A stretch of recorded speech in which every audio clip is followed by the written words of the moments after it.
Ok, Isabel, alguns autores identificam 3 períodos na história da investigação em terapias conjugais. O primeiro, nas 4 décadas entre 1930 e 70, em que era muito mais o que não se sabia do que o que se sabia e que se designou por período das técnicas à procura das teorias. Devia ser um período agradável, não é? O segundo período, nas 2 décadas entre 75 e 92, em que surgem os primeiros estudos de resultados comparativos e se estabelecem os primeiros fundamentos empíricos relativos à eficácia das abordagens. Aqui alguns chamam este período de alguma exuberância irracional, no sentido em que sabe-se que resulta, e isso é satisfatório, mas sabe-se muito pouco ainda como é que resulta. E finalmente o período atual, 2 décadas de 93 até o presente, em que já não basta dizer que resulta a terapia conjugal, as intervenções conjugais. É um período que alguns designaram por cautela e extensão ou aprofundamento e em que se investigam questões como quão abrangentes e duráveis são os efeitos positivos das abordagens interventivas, quais os efeitos negativos e de deterioração das mesmas abordagens, qual a eficácia e eficiência relativa de diferentes abordagens, quais os fatores do terapeuta e quais os fatores dos pacientes ou casal que predizem bons resultados, ou ainda quais os processos centrais de mudança. Em termos de investigação, interessa-te alguns destes temas em particular?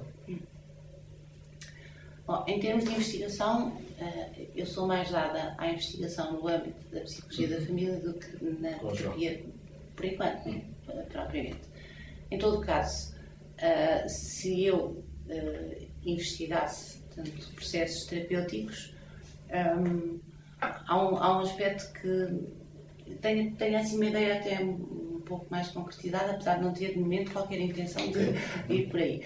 Mas seria uma investigação que permitisse conjugar o compreender, portanto, os processos de mudança muito associados ao impacto da sessão, portanto, de cada uma das sessões, que conjugasse isso simultaneamente, ou que permitisse simultaneamente constituir um feedback para o próprio terapeuta, portanto, no sentido de depois poder corrigir, e como é que ou corrigir no sentido de, enfim, do seu percurso, e o que é que ele faria diferente a seguir face, portanto, a esse feedback, não é? Portanto, seria quase uma investigação-ação. Pronto, e isto eu pensaria, por exemplo, utilizando uma estratégia que às vezes se utiliza, que é pedir aos pacientes ou aos clientes que façam uma narrativa pós-sessão, não é? Como prescrição, que façam uma narrativa pós-sessão, e a sessão seguinte começa com essa mesma narrativa, não é? E, portanto, trabalharia em termos qualitativos, portanto, por aí, não é? Portanto, nessas narrativas. Mas seria muito no processos de mudança, mas associados também ao feedback que a própria pessoa constitui para o terapeuta, não é? Muito bem, interessante, sim. Nas 2 últimas décadas, modelos de intervenções especificamente conjugais, educacionais, como a do John Gottman, ou de cariz humanista e experiencial, como a Emotion Focus Therapy, de Leslie Greenberg e Sue Johnson, parecem ter roubado, segundo alguns autores, influência às abordagens sistémicas dos anos 80. O que é que trouxeram de novo a este campo de intervenção, estas abordagens de Gottman, de Greenberg, de Johnson, e em particular as socioconstrucionistas, como as terapias narrativas ou as terapias focadas em soluções? Relativamente, eu acho que me vou alongar um bocadinho. Ok. Relativamente às terapias sistémicas e à perspectiva sistémica, a forma como eu situo esta questão é assim, portanto, há um quadro teórico em que eu me situo e que é um quadro de complexidade sistémica, não é? Ok. É o teu ambiente preferido. Sim, pronto. E que eu gosto de acrescentar, portanto, a complexidade, não é? Porque durante muito tempo, ou enfim, nas primeiras fases da terapia familiar sistémica, esta noção de complexidade ficou um pouco perdida. Okay. Complexidade vem de complexos, que significa entrelaçar, não é? Okay. E, portanto, estamos a falar de partes, portanto, no entrelaçado de partes, que com as características de cada uma das partes, mais este entrelaçado, portanto esta vertente relacional, constituem um todo que tem um significado e um sentido único, não é? E portanto, daí, para mim é muito importante aquela ideia de Pascal de que não é possível ou é difícil conhecer o todo sem compreender as partes, assim como conhecer as partes sem compreender o todo. Portanto, esta é a minha carta conceptual, não é? É o meu ponto de vista, não é? O que significa que a partir deste ponto de vista, sempre que eu olho para um indivíduo, para um casal, para uma família, enfim, para uma organização, eu vejo um sistema, não é? Portanto, tem um sistema complexo, não é? E que me leva a olhar para os indivíduos e a olhar para as relações. Isto ficou perdido na terapia familiar sistémica durante muito tempo, não é? Porque o foco era muito o todo, não é? A relação, e não era valorizado, e por vezes era mesmo desvalorizado, o indivíduo, a parte, não é? Ou seja, não se tinha muito em conta a singularidade, não é? Não se tinha muito em conta a história, porque é a história que faz a singularidade. E, portanto, as famílias, é um pouco como se as famílias fossem todas muito iguais, não é? Quanto muito, podíamos classificá-las, não é? Tipologizá-las em funcionais e disfuncionais, e depois dentro das disfuncionais mais, por exemplo, emaranhadas ou desligadas, enfim. E se as famílias eram todas muito iguais, então o terapeuta sabia tudo a priori sobre a família, né? Previamente sabia tudo. E, portanto, se a família estava disfuncional, acabava por ser uma máquina avariada, não é? Portanto, sem grande conteúdo, sem grande história, não é? Havia o equioterapeuta que procurava reparar essa máquina e que se centrava sobretudo no aqui e agora, interacional, não é?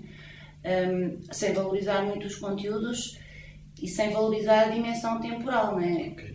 É como aquela metáfora que é habitualmente utilizada para explicar que era um bocadinho como se fosse um jogo de xadrez, não é? Portanto, para dar continuidade ao jogo de xadrez eu não preciso saber as jogadas anteriores, não é? Portanto, o terapeuta também sabia sobre o que é funcionalidade, o que é disfuncionalidade, mas a singularidade do indivíduo e, consequentemente, a singularidade da família não era tida em conta, não é? O tempo não era tido em conta. Não é? Isso era um limite, não é? Um limite grande da terapia familiar, que depois, face a estes limites e, sobretudo, pela grande influência do construcionismo social, não é? Portanto, a terapia familiar sistémica entrou numa segunda fase, enfim, enquadrada no dito movimento da segunda cibernética, onde as singularidades, o tempo, a história, o processo, não é? Sendo que o processo é indissociável do tempo, tudo isso passou a ser central. Não é? E relativamente às terapias narrativas, por exemplo, é aí que entram, não é? Portanto, é neste quadro que entram. Mais-valia, sim.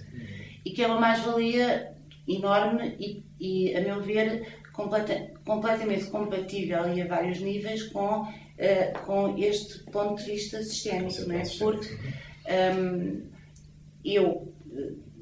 portanto, a narrativa, portanto, as terapias narrativas permitem-me aceder ao indivíduo, não é? Portanto, à parte, porque eu posso aceder, portanto, e compreender, portanto, e co-construir ou co-desconstruir, portanto, a narrativa daquele indivíduo, mas essa narrativa, por sua vez, é co-construída, portanto, por ele e outros, não é? Portanto, e também pelo terapeuta, e, portanto, aqui já estou a aceder ao todo, ou a todos um pouco mais vastos, portanto, aqui, o conceito de holon dá muito jeito, não é? Portanto, em vez de sistema, porque é o holos mais ónico, dá muita ideia desta dança entre parte e todo.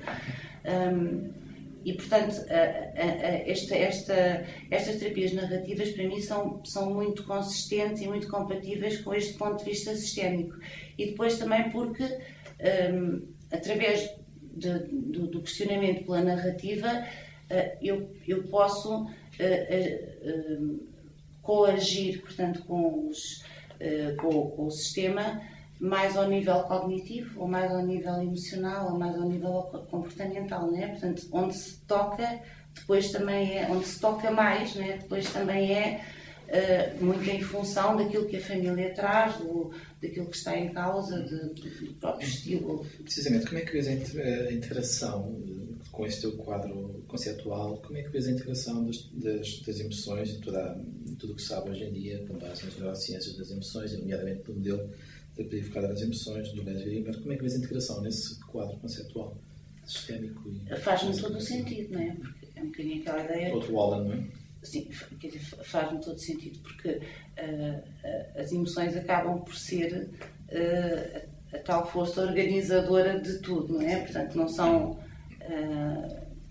não são aquela força destrutiva do que deve ser, mas não, portanto, são organizadoras, são guias, não é? Portanto, adaptativas, não é? E, portanto, isso é absolutamente fundamental, não é? E é um pouco aquela ideia enfim, que já vem também do MR, muito trabalhada já pelo MRI, pelo Václavic, que já vem do filósofo de Epicteto, que dizia que não aborrece não são as coisas, mas as opiniões que eu tenho sobre as coisas, né? E portanto, aquilo que é a minha imagem da realidade, né, é muito trabalhada através deste lado muito mais emocional e muito mais holístico, não é? E muito mais analógico. Muito bem. E, portanto, muito integrável, não é? Sim. Olha, as ciências da conjugalidade oferecem hoje uma considerável quantidade de manuais de autoajuda e uma miríade de orientações e guiões para melhorar a comunicação e relações conjugais. Alguns institutos, como o do Casal Gottman, oferecem mesmo dicas diárias no Facebook. Parece-te que há público conjugal interessado em tirar partido dessas aprendizagens e reflexões preventivas ou curativas, e ainda em Portugal educamos ainda muito pouco em termos conjugais. Tens opinião sobre isto? Sim. Em Portugal faz-se muito pouco, né? Começando por aí. Começa agora a haver alguns pronúncios de qualquer coisa diferente, mesmo até em termos da própria preparação pré-conjugal, né? A preparação para o casamento, que seria importantíssima e que em Portugal é feita muito ao nível das paróquias e cada uma à sua maneira. E sem grande impacto, penso eu, portanto, a médio e longo prazo, né? Até porque este tipo de ações mais educativas, sejam pré-conjugais ou conjugais, que eu acho que seriam importantíssimas, portanto, as pré-conjugais importantíssimas, as conjugais também importantíssimas, até por uma questão de reciclagem, né? Portanto, e de reflexão, né? Das pessoas refletirem um pouco. Mas não propriamente em termos de Facebook, ou dica aqui e dica ali, não é? Portanto, este tipo de formações, ao que se sabe, as que têm mais impacto continuado, não é? Portanto, a médio e longo prazo, necessitam de intervenções 6 a 9 enfim, sessões, não é? Portanto, para ter algum impacto. Pode ter um impacto imediato muito forte, mas depois, naturalmente, a pessoa esquece. Mal não faz, não é? Portanto, a pessoa chegar ao Facebook e ler que se calhar era melhor fazer isto ou aquilo, mal não faz. E pelo menos leva a pessoa a refletir um pouco, não é? Agora, para ter impacto, de facto, eu acho que era importante, sobretudo em determinadas etapas, né? Na passagem para o casamento, na transição para a parentalidade, na transição para a adolescência dos filhos, acho que era muito importante. São momentos críticos e cruciais. Sim. Agora, estes manuais, não é? Portanto, que surgem com alguns exercícios, podem ter um outro aproveitamento, entre aspas, não tanto educacional, mas também já terapêutico, não é? E muito ligado precisamente à questão das emoções, não é? Gottman, por exemplo, num dos livros de Gottman, ele oferece variedíssimos exercícios, não é? De autoajuda, mas que podem ser perfeitamente e com sucesso. Eu utilizo frequentemente alguns desses exercícios enquanto prescrições ritualizadas, não é? Que o casal vai, portanto, cumprir em casa, mas sob a forma de um ritual. Não é? Portanto, integrado no próprio processo terapêutico. Integrado no próprio processo terapêutico. E é muito engraçado, porque tem um impacto muito forte e tem um impacto muito forte ao nível da positividade. Né? Há um exercício que tem muito a ver com o conhecimento do outro e que, no fundo, serve para para enriquecer ou potenciar a intimidade emocional do casal, e que eu ritualizo aquilo e eles chegam muito felizes com a prescrição e bem dispostos, não é? Portanto, criam um clima. São instrumentos úteis, de facto, não é? É. Muito bem, damos tema outra vez, está bem? Sim. Okay.